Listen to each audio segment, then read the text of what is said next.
Bab 457, Perjamuan Ulang Tahun Keluarga Howard. Awalnya, Martin berencana untuk berpura-pura tidak tahu atas nama Marissa. Namun, karena Jordan dan yang lainnya telah mendengarnya, dia tidak punya pilihan selain menegurnya. Marissa tidak berani mengatakan sepatah kata pun setelah ditegur oleh ayah mertuanya. Apalagi dia merasa sangat malu. Jordan belum pernah melihatnya begitu malu sebelumnya. Dia ingin menggali lubang dan merangkak ke dalamnya. Jordan tidak bisa menahan tawa. Dia merasa sangat puas. Namun, Marissa sangat marah ketika melihat Jordan tersenyum. Kamu menantu yang tidak berguna, apa yang kamu tertawakan? Anda bahkan membutuhkan seseorang untuk memberi Anda makan saat makan. Apakah kamu tidak tahu rasa malu? Jordan Stelle, jika Anda seorang pria sejati, Anda harus memiliki martabat untuk menceraikan putri saya. Jangan seret dia ke bawah. Denganmu, Martin memperingatkan Marissa. Marissa. Lauren juga menegurnya. Bu, apakah kamu harus berbicara begitu kasar di pagi hari? Ada aturan dalam keluarga Howard. Pertengkaran tidak diperbolehkan di pagi hari. Namun, Jordan tidak marah. Sejak dia mengetahui bahwa Marissa bukanlah pelakunya yang menyebabkan kebutaannya, dia merasa bahwa ibu mertuanya ini hanya sedikit kejam dengan kata-katanya. Dia tidak memiliki hati yang benar-benar buruk. Jadi dia hanya berkata sambil tersenyum, aku buta sekarang. Jika saya menceraikan putri Anda, siapa yang akan merawat saya? Tidak ada yang mau menikah denganku. Marissa semakin marah saat mendengar itu. Baiklah, Jordan. Kau bajingan. Saya tidak percaya Anda berpikir seperti itu. Kamu berencana untuk menjadi bajingan yang tidak berguna dan melekat pada putriku selamanya. Petik 2. Jordan sengaja membujuknya. Betul sekali. Saya ingin mengandalkan Lauren selama sisa hidup saya. Aku ingin dia tetap di sisiku dan memberiku makan. Mungkin karena Jordan melakukan interaksi mesra dengan Marissa kemarin, meski secara tidak sengaja. Tapi dia tiba-tiba menikmati pertengkaran dengannya. Sementara itu, Marissa tidak ingat apa yang terjadi antara dirinya dan Jordan semalam. Dia menatapnya dengan marah. Karena kamu bajingan, aku tidak takut untuk memberitahumu bahwa pada jamuan ulang tahun ayah dalam seminggu, kami akan memilih salah satu tuan muda dari keluarga baik untuk menjadi suami Lauren berikutnya. Lauren meletakkan mangkuk dan sumpitnya dengan gusar. Kamu bisa memilih semua yang kamu mau. Saya tidak ingin orang lain. Jika Anda bersikeras melakukan ini di pesta ulang tahun ayah, saya tidak akan hadir. Petik 2. Marissa langsung berteriak marah, beraninya kau tidak hadir. Kamu menjadi semakin keterlaluan. Petik 2. Jordan memegang tangan Lauren dan berkata, sayang, kakek adalah orang yang berstatus. Dia akan menjadi lelucon bagi orang luar jika ada anggota keluarganya yang absen dari jamuan makan. Marissa dan Martin sama-sama tercengang. Jordan mendorong Lauren untuk menghadiri pesta ulang tahun, untuk memilih suami berikutnya. Apakah Jordan akan begitu murah hati? Jordan melanjutkan, kita akan pergi bersama. Marissa tercengang. Jordan, kamu juga hadir. Jordan berkata, tentu saja. Saya adalah cucu menantu dari keluarga Howard dan ini adalah hari ulang tahun kakek Lauren. Bagaimana saya tidak bisa hadir? Martin berdeham. Jordan, aku tahu kamu berbakti, tapi kondisimu saat ini. Marissa mencibir. Menantuku sayang, jangan salahkan aku karena tidak mengingatkanmu. Akan ada banyak orang yang datang, dan mereka semua akan menjadi orang yang berkuasa dan berpengaruh di negara ini. Jika orang buta seperti Anda muncul di perjamuan, Anda pasti akan menjadi pusat perhatian. Apakah kamu tidak takut menjadi diejek oleh para tamu? Jordan berkata sambil tersenyum, saya percaya bahwa orang-orang di masyarakat kelas atas adalah orang-orang dengan kasih sayang dan sopan santun. Mereka tidak akan seperti orang yang menghina orang buta. Kamu, Marissa sangat marah. Jordan jelas menghinanya. Marissa mendengus. Baik, bagaimanapun, Anda lelah bahkan dari hanya berjalan sekarang. Saya tidak takut Anda menyebabkan masalah. Petik 2. Seminggu kemudian, di halaman resor pribadi di ibu kota. Perjamuan ulang tahun Martin diadakan di sini. Daftar tamu untuk perjamuan ulang tahun ini sangat mirip dengan yang untuk pernikahan Lauren dan Jordan. Namun, jumlah tamu lebih sedikit dari sebelumnya. Kali ini, keluarga Howard memiliki persyaratan yang lebih tinggi untuk para tamu. Tidak sembarang orang bisa hadir. Martin berdeham. Jordan, aku tahu kamu berbakti, tapi kondisimu saat ini. Bab 457, Perjamuan Ulang Tahun Keluarga Howard. Awalnya, Martin berencana untuk berpura-pura tidak tahu atas nama Marissa.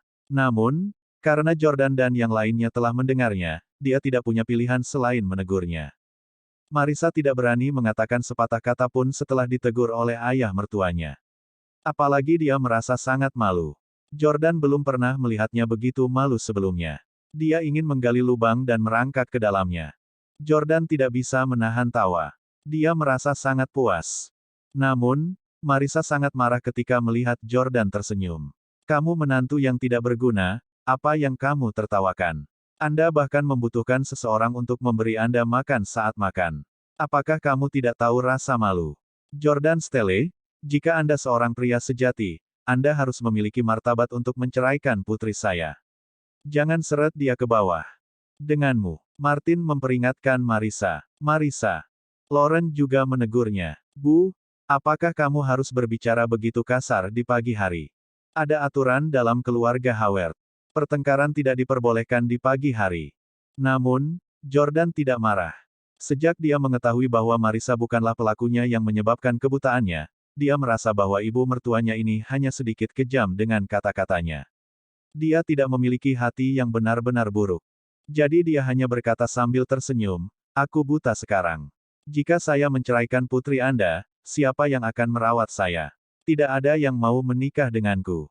Marissa semakin marah saat mendengar itu. Baiklah, Jordan. Kau bajingan. Saya tidak percaya Anda berpikir seperti itu. Kamu berencana untuk menjadi bajingan yang tidak berguna dan melekat pada putriku selamanya. Petik 2. Jordan sengaja membujuknya. Betul sekali. Saya ingin mengandalkan Lauren selama sisa hidup saya. Aku ingin dia tetap di sisiku dan memberiku makan. Mungkin karena Jordan melakukan interaksi mesra dengan Marissa kemarin, meski secara tidak sengaja. Tapi dia tiba-tiba menikmati pertengkaran dengannya. Sementara itu, Marissa tidak ingat apa yang terjadi antara dirinya dan Jordan semalam. Dia menatapnya dengan marah. Karena kamu bajingan, aku tidak takut untuk memberitahumu bahwa pada jamuan ulang tahun ayah dalam seminggu, kami akan memilih salah satu tuan muda dari keluarga baik untuk menjadi suami Lauren berikutnya. Lauren meletakkan mangkuk dan sumpitnya dengan gusar. Kamu bisa memilih semua yang kamu mau. Saya tidak ingin orang lain. Jika Anda bersikeras melakukan ini di pesta ulang tahun ayah, saya tidak akan hadir. Petik 2. Marissa langsung berteriak marah, beraninya kau tidak hadir. Kamu menjadi semakin keterlaluan. Petik 2. Jordan memegang tangan Lauren dan berkata, sayang, kakek adalah orang yang berstatus. Dia akan menjadi lelucon bagi orang luar jika ada anggota keluarganya yang absen dari jamuan makan. Marissa dan Martin sama-sama tercengang. Jordan mendorong Lauren untuk menghadiri pesta ulang tahun, untuk memilih suami berikutnya.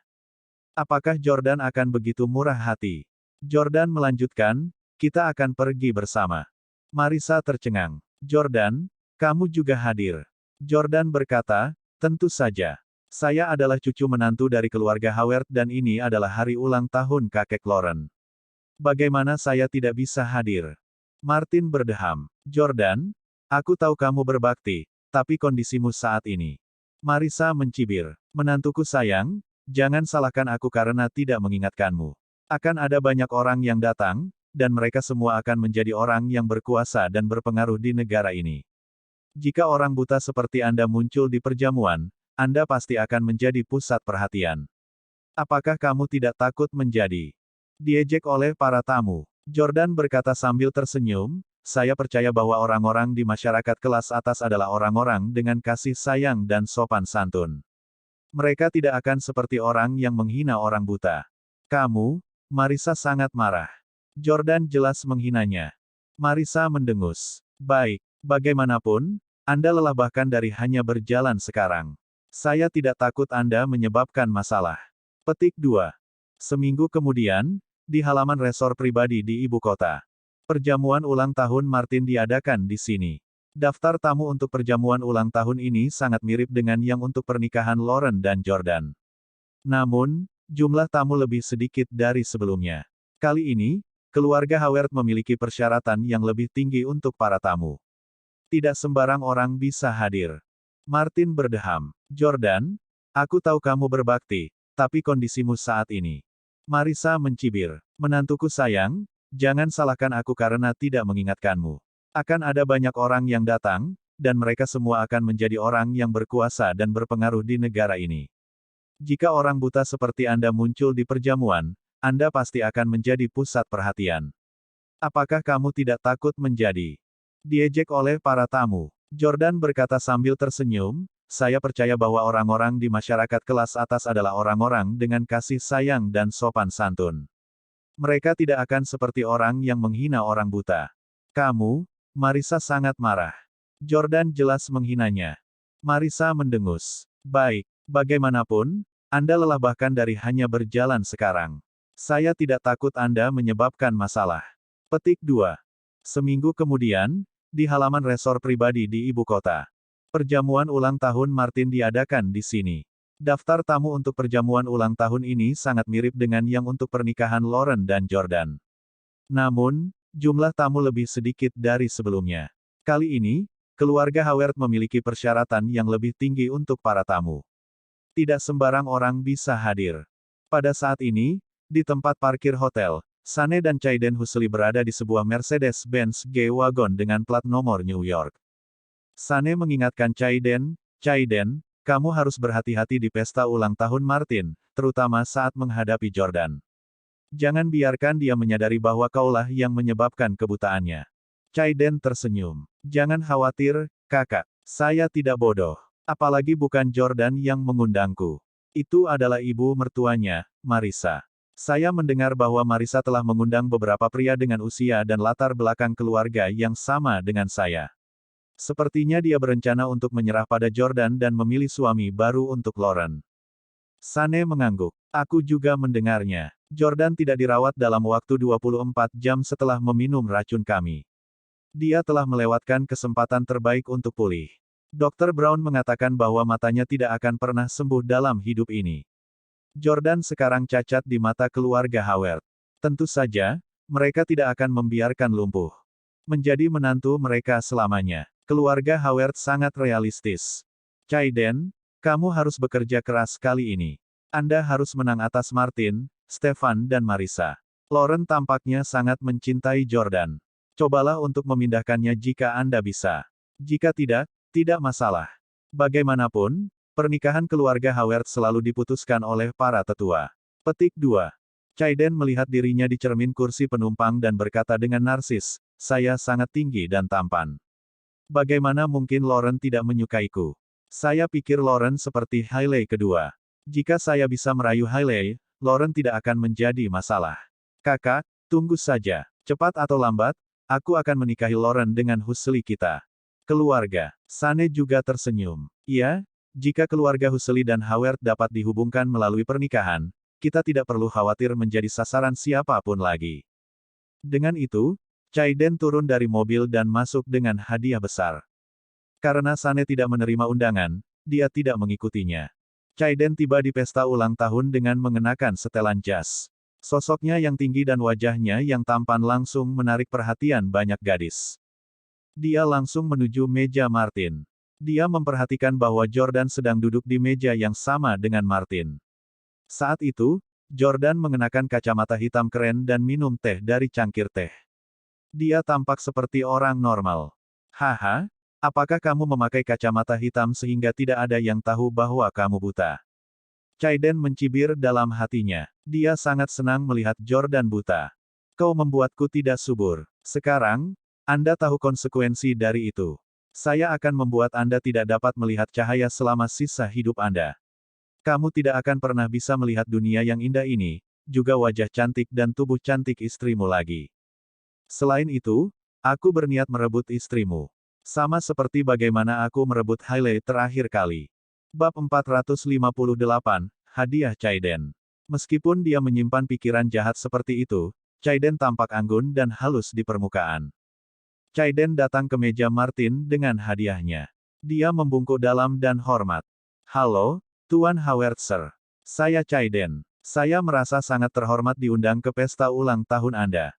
Kakek saya, Arthur Husli, tahu bahwa itu adalah hari ulang tahun Anda dan secara khusus menginstruksikan saya untuk membawakan Anda hadiah. Saya harap Anda akan cukup baik untuk menerimanya. Petik 2. Martin tersenyum dan mengangguk. Arthur adalah seorang jenius bisnis yang langka di negara kita. Saya menghargai niat baiknya. Namun, Brett menatap Caiden dengan sedih. Brett tahu bahwa 4 tuan muda kaya di New York, termasuk Caiden, memiliki desain pada Lauren. Keempat pria itu telah mencoba merayu Lauren. Pada akhirnya, Brett menyewa orang untuk memukuli salah satu dari mereka. Untungnya, Brett diam-diam mengirim orang untuk melindungi Lauren di kafe nostalgia. Kalau tidak, siapa yang tahu hal cabul macam apa yang akan dilakukan keempat tuan muda yang melanggar hukum itu padanya. Brett melirik hadiah Caiden. Itu dibungkus dengan kemasan yang meriah, tetapi dia tidak tahu apa yang ada di dalamnya. Brett bertanya, Caiden, hadiah apa itu? Kenapa terlihat seperti batu bata? Dari cara Caiden memegang hadiah itu dengan kedua tangannya, Brett tahu bahwa itu pasti sangat berat. Sebelum Caiden bisa menjelaskan, Brett menyambar hadiah itu. Wah, lumayan berat. Brett menimbangnya di tangannya. Hadiah ini beratnya hampir 20 kilogram. Biasanya, semakin ringan hadiahnya, semakin berharga. Mengapa hadiah Caiden begitu berat? Brett merobek bungkusnya dan semua orang melihat bahwa itu adalah batu. Sebuah batu hitam, keras dan jelek. F***. Brett tampak jijik. Brett, kamu benar-benar dari keluarga kelas 2. Aku tahu kamu tidak akan bisa menandingi. Jika Anda tidak punya uang, jangan berkeliling menawarkan hadiah. Apa maksudmu dengan memberi kakekku batu ini? Caiden sangat marah. Brett menelepon keluarganya kelas 2 dan mengatakan bahwa dia tidak bisa menandingi. Di masa lalu, dia adalah orang yang selalu memandang rendah orang lain, misalnya, Tyler Collins. Tapi sekali lagi, keluarga Howard memang lebih kuat dari keluarga Huxley.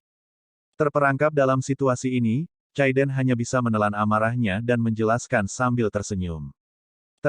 Howard, Anda salah paham. Ini bukan batu biasa. Itu adalah meteorit dari luar angkasa. Sebuah meteorit dari luar angkasa. Semua orang di keluarga Howard terkejut. Benda ini berasal dari luar angkasa. Itu luar biasa. Ini bukan sesuatu yang bisa ditemukan di bumi.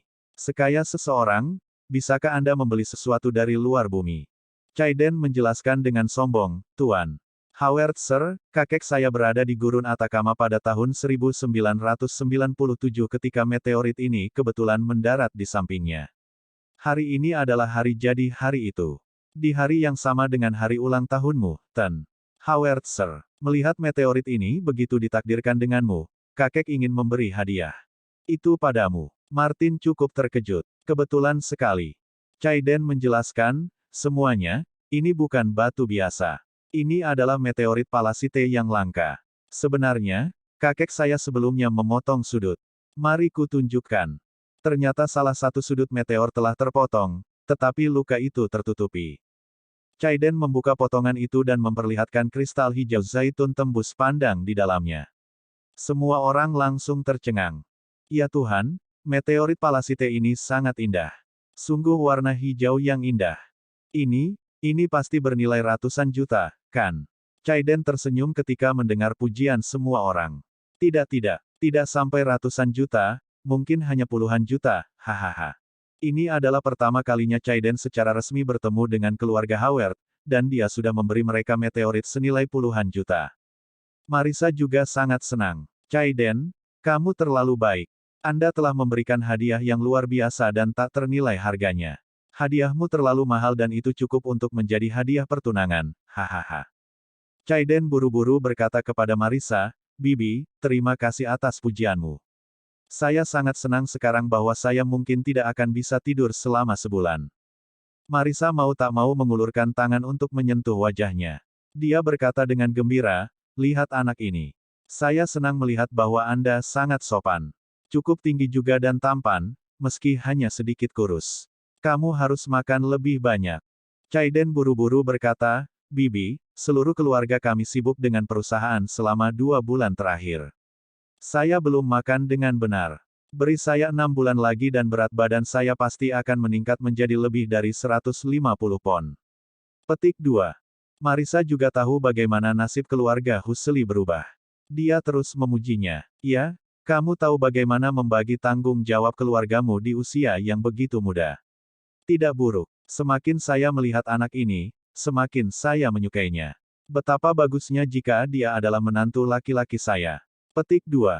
Jordan masih meminum tehnya dengan tenang, tapi dia sudah mengutuk Marissa berkali-kali di dalam hatinya. Jika tahu ini sebelumnya, aku tidak akan pergi sepagi ini malam itu. Aku seharusnya lebih menikmati melihat tindakannya yang tak tahu malu dan menamparnya beberapa kali lagi. Marissa mengatakan bahwa dia berharap Chaiden akan menjadi menantunya tepat di depan Jordan. Dia memperlakukannya seperti orang tuli. Jordan hanya buta, tidak tuli. Chaiden benar-benar memberikan hadiah yang sangat berharga dan istimewa. Sepertinya anak ini benar-benar ingin merebut Lauren dariku. Anda punya nyali. Anda merebut Hailey dari saya terakhir kali dan dipukuli dengan sangat menyedihkan oleh saya. Tapi sekarang, kamu masih berani merebut wanitaku lagi. Martin menerima hadiah itu dengan puas. Chaiden, aku sangat menyukai hadiahmu. Terima kasih kakekmu untukku. Sama-sama, Tuan Howard Sir. Setelah Chaiden menyapa Martin, Marissa dan Stefan, dia menatap Lauren. Ini adalah kedua kalinya mereka bertemu. Pertama kali adalah di Lawrence Cafe Nostalgia. Setelah pertemuan pertama itu, Chaiden sangat frustrasi sehingga dia ingin menghancurkan sesuatu. Lauren memiliki semua yang dimiliki Hailey. Selain itu, latar belakang keluarga Lauren beberapa tingkat lebih tinggi dari Hailey. Saat itu, Chaiden sudah menyesali perbuatannya. Jika dia tahu bahwa dia akan bertemu Lauren suatu hari nanti, dia tidak akan pernah menikahi seorang wanita dari keluarga kelas 3 seperti itu. Lauren. Chaiden tersenyum dan menyapa Lauren. Jantungnya berdebar gugup. Seorang playboy seperti dia telah menggoda wanita cantik yang tak terhitung jumlahnya. Namun, dia sangat bersemangat untuk bertemu dengan kecantikan peri seperti Lauren. Selain itu, dia memiliki latar belakang yang tidak terjangkau. Lauren mengangguk padanya dengan sopan dan tidak mengatakan apa-apa. Chaiden menatapnya dengan linglung, ingin memuji kecantikannya. Namun, Jordan ada di sana. Dia tidak berani. Jordan masih merupakan ancaman kuat bagi Chaiden. Chaiden akhirnya menatap Jordan. Adegan yang tak terhitung jumlahnya dari pertemuan mereka sebelumnya melintas di benaknya. Perlahan, dia membuka mulutnya untuk berbicara. Bab 459, Chaiden Husli yang munafik. Chaiden memandang Jordan dan menyapanya dengan ramah dengan senyum di wajahnya. Jordan, sudah lama kita tidak bertemu dan kau masih sekeren dulu. Dengan nuansa itu, Anda terlihat seperti seorang selebriti. Betapa lembutnya. Chaiden telah mempelajari pelajarannya sejak terakhir kali mereka bertemu. Jordan berurusan dengan dia sebelumnya dengan mematahkan jari yang dia gunakan untuk menyentuh paha Hailey dan menyebabkan dia kehilangan kesuburannya. Bahkan ketika dia jauh dari Amerika Serikat, dia juga menerima pukulan acak dari Yordania. Ingatan akan diserang oleh Jordan sebelumnya membuatnya mengernyit dalam hati. Sebagai keturunan keluarga Husli, dia tidak pernah begitu takut pada seseorang sebelumnya. Jordan telah melihat ke depan sehingga dia tidak mengangkat kepalanya. Karena Jordan sekarang berpura-pura menjadi orang buta, dia tidak seharusnya melihat sesuatu secara alami, dia tidak akan mengangkat kepalanya untuk melihat orang yang berbicara dengannya. Sambil memiringkan kepalanya, Jordan kemudian mengarahkan telinga kanannya ke arah Chaiden dan bertanya dengan ragu, "Kamu, Chaiden Husli?" Chaiden sengaja berpura-pura terkejut. "Iya, Jordan, saya Chaiden Husli. Belum begitu lama sejak kami bertemu. Tentunya Anda masih bisa mengenali saya, bukan?" Petik 2. Pada saat ini, Marissa datang dan berbisik kepada Chaiden, Jordan mengalami kecelakaan beberapa waktu lalu dan sekarang dia buta. Dia tidak bisa melihat apa-apa lagi. Chaiden langsung berpura-pura terkejut, seolah-olah ini adalah pertama kalinya dia mengetahui bahwa Jordan menjadi buta. Apa, orang macam apa yang begitu berani untuk menyakiti Tuan Jordan Stele yang terhormat? Siapa yang tidak tahu dia adalah menantu Howard? Petik 2. Jordan melirik ekspresi wajah Chaiden. Karena dia memakai kacamata, Chaiden tidak tahu bahwa Jordan sekarang sedang menatapnya. Itu juga salah satu alasan Jordan ngotot memakai kacamata hitam. Itu agar dia bisa menatap orang lain secara terbuka tanpa menahan diri. Berdasarkan ekspresi berlebihan di wajah Chaiden, Jordan sudah sampai pada kesimpulan. Chaiden Husli berpura-pura terkejut. Dia seharusnya sudah tahu tentang kebutaanku sejak lama. Namun, ini tidak membuktikan bahwa dialah pelakunya yang menyakiti saya. Chaiden Husli dan orang-orang yang dipilih Marisa untuk menikahi Lauren, semua harus menyadari kebutaanku. Karena Chaiden dan yang lainnya diberitahu bahwa mereka memiliki kesempatan untuk menggantikan Jordan sebagai suami Lauren, mereka seharusnya sudah tahu tentang kebutaan Jordan sejak lama. Bahkan, Lauren juga sempat ragu dan bertanya-tanya apakah orang yang telah merugikan suaminya itu adalah Chaiden Husli. Ketika dia melihat betapa sedih dan marahnya Chaiden tentang keadaan Jordan, dia tidak bisa tidak menanyainya dengan ragu. Ten Husli, saya ingat bahwa Anda dan suami saya adalah saingan cinta. Anda tampaknya bertentangan dengannya tetapi mengapa sepertinya Anda lebih sedih dari kami seolah-olah dia adalah teman terbaik Anda. Petik 2. Chaiden terkejut ketika dia bertanya-tanya pada dirinya sendiri, mungkinkah aku bahkan tidak bisa meyakinkan wanita seperti Lauren dengan aktingku yang berlebihan.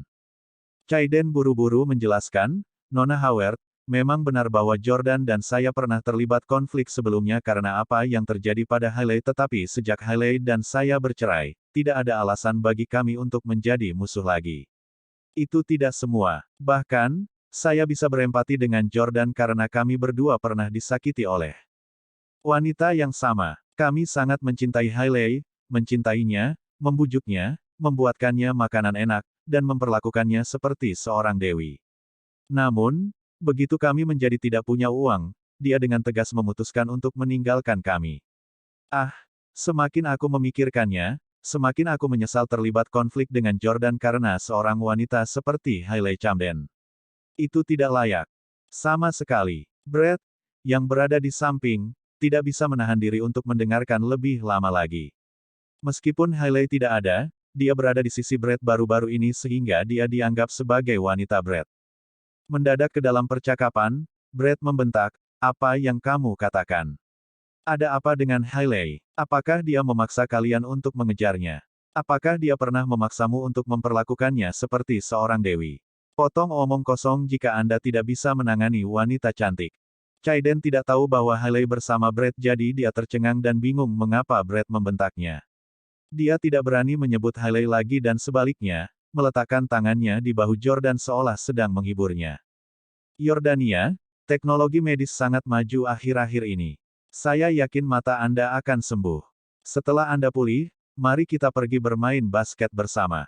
Saya ingin menyaksikan Anda melakukan dung Carolina lagi.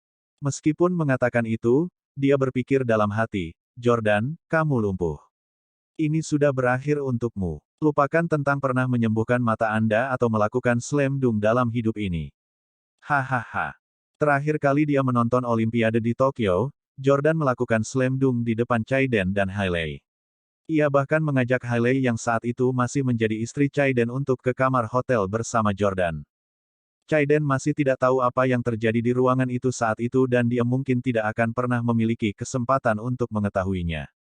Jika ada, dia masih sangat merasa benar sendiri karena dia merasakan rasa superioritas yang besar atas Jordan, hanya karena dia pernah membuatnya diselingkuhi. Faktanya, mengingat betapa proaktifnya Hailey terhadap Jordan, Jordan akan membuatnya diselingkuhi setidaknya 10 kali jika dia mau. Tentu, Jordan mengangguk. Belum lagi mencari peluang di masa depan. Dia bisa dengan mudah melakukan dung di depannya sekarang. Chaiden tidak mengatakan apa-apa lagi. Setelah mengiriminya hadiah, dia kembali ke tempat duduknya. Segera, perjamuan dimulai dan setelah 1 jam, Alex berjalan ke tengah halaman dan berbicara kepada semua orang.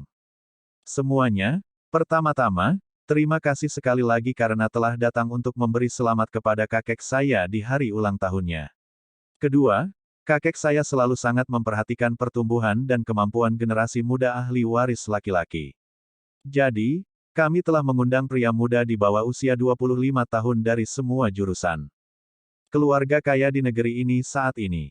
Mereka akan menunjukkan kepada kita bakat dan kemampuan mereka masing-masing. Ya, tepat ketika Alex selesai berbicara, ada tepuk tangan meriah di tempat tersebut. Marisa kali ini memilih selusin talenta muda sebagai calon suami Lauren berikutnya. Namun, hanya ada 3 orang yang paling dia kagumi, yaitu Chaiden, Matthew, dan Henry. Tepat ketika pertunjukan akan dimulai, Lauren tiba-tiba bangkit dan berkata, "Kakek, aku kenyang, aku akan kembali dengan Jordan dulu." Marisa langsung berkata, kamu tidak boleh pergi. Kami sedang memilihkan suami untukmu sekarang. Bagaimana kamu bisa absen di saat genting seperti itu? Lauren merajuk dan berseru, Bu, suamiku masih di sini. Bisakah kamu menunjukkan rasa hormat padanya? Sambil memegang tangan Lauren, Jordan berkata kepada istrinya dengan tenang, Lauren, jangan bicara seperti itu pada ibumu. Marissa cenderung kehilangan kendali atas dirinya, jadi kita harus lebih pengertian karena kita adalah juniornya. Bingung? Ekspresi yang biasanya hanya muncul di wajah seorang gadis cilik tiba-tiba menghiasi wajah Marissa yang berusia 40-an. Dia sangat marah sehingga dia mulai berbicara dengan tidak jelas. Kamu, siapa yang kamu katakan cenderung kehilangan kendali atas dirinya sendiri? Apa maksud Anda? Stefan, yang berada di meja yang sama dengan waktu, juga bertanya dengan rasa ingin tahu, Jordan, apakah Marissa memukulmu lagi?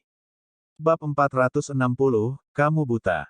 Sambil menahan tawanya, Jordan mengingat apa yang terjadi malam itu dan berkata, tidak, Stefan, Marissa memperlakukanku dengan sangat baik. Jordan sangat senang memikirkan tamparan yang dia berikan kepada Marissa. Sebagai menantu Marissa, dia tidak boleh memukulnya tidak peduli seberapa berlebihannya dia.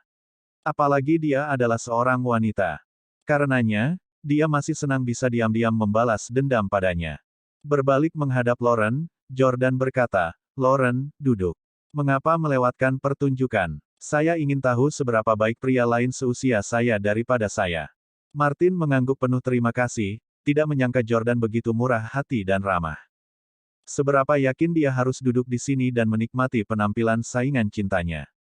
Pertama-tama, kinerja disiapkan oleh Sions DC dan kontennya agak biasa-biasa saja. Mustahil bagi mereka untuk menarik pewaris keluarga papan atas seperti Lauren sama sekali. Selain pesona pribadi dan berdasarkan status keluarga saja, mereka bahkan kurang menarik bagi keluarga Howard. Siapa di DC yang bisa dibandingkan dengan keluarga Howard? Setelah itu, ada beberapa keturunan dari kota-kota lain yang memamerkan bakat mereka tetapi mereka nyaris tidak lulus. Akhirnya tinggal 3 lagi, yaitu Matthew dari Houston, Henry dari Orlando, dan Caden dari New York. Karena kompetisi bakat ini pada dasarnya demi memilih suami untuk Lauren, mereka masih harus bertindak seperti itu untuk menghibur Martin. Oleh karena itu, ketika giliran Matthew berinisiatif berjalan ke arah Martin dan berkata dengan hormat, Mer. Howard Sir, pertunjukan bakat dan sejenisnya bukan milik saya. Keahlian. Saya tidak suka hal-hal yang bising.